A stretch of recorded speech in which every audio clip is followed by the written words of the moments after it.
Member Seawright, Member Wallace, Member Cruz, Member McMahon, Member Mataines, Member Raj Kumar, Ranking Member Montesano, Member Norris, Member Walsh, Member Burns, Member Brown, and Member Tanusis. Thank you, Ms. Lindgren. Quorum being present, we are commencing the meeting. I'm going to have a few opening remarks, and then we will be going into executive session. We convene here today for an executive session of the Judiciary Committee of the New York State Assembly to talk about the committee's ongoing impeachment investigation of Governor Cuomo. Let me address the report that the Attorney General issued on Tuesday. We commend the Attorney General on her work and her agreement to provide relevant materials to this committee. The findings, the content of the report are deeply disturbing.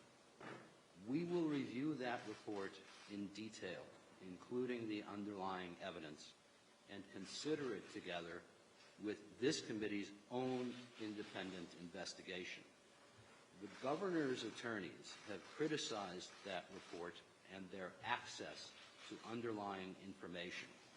Those issues should be directed to the Attorney General and not this committee.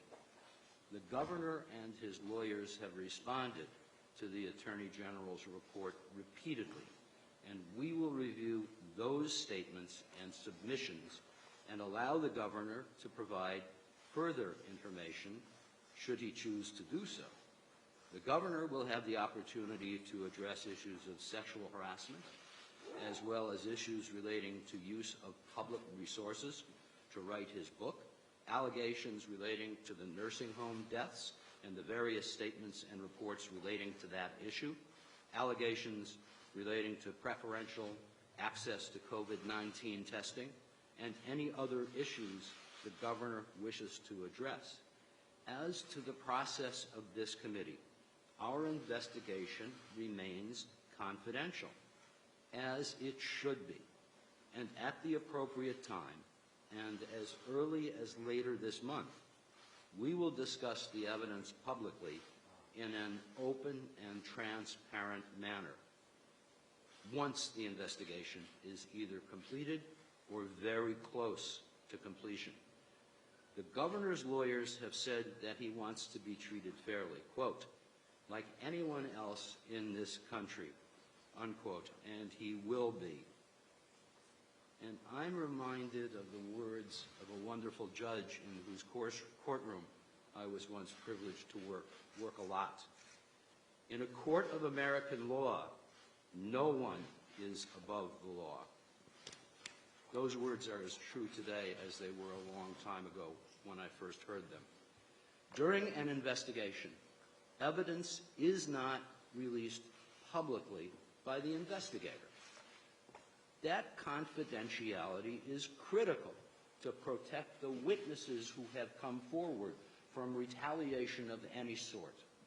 Beyond normal considerations, here there are sensitive issues with respect to sexual harassment and sexual assault, including very personal information, which we must protect and which we will protect.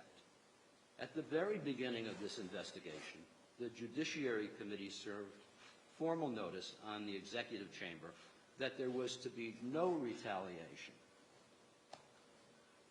against any potential witness or witnesses in this matter, and we remain committed to that principle. We will protect the alleged victims and the witnesses here. Today, the committee's independent outside counsel, Davis Polk, will update the members of the committee on the results and current status of the investigation, and we will discuss the process the committee will employ moving forward, including the scheduling of public and executive sessions in the weeks to come.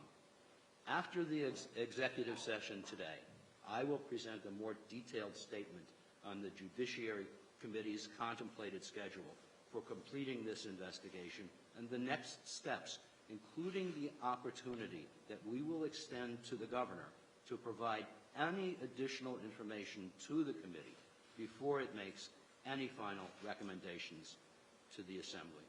I am now about to make a motion to go into executive session.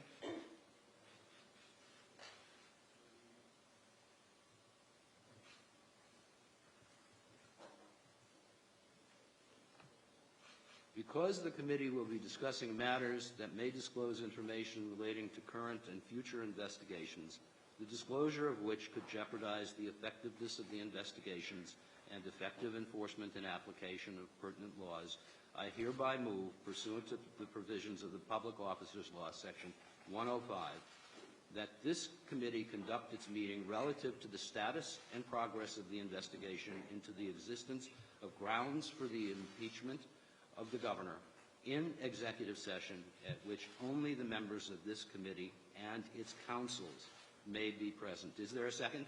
Second. Any opposition? That motion carries. Thank you. We're about to go into executive session.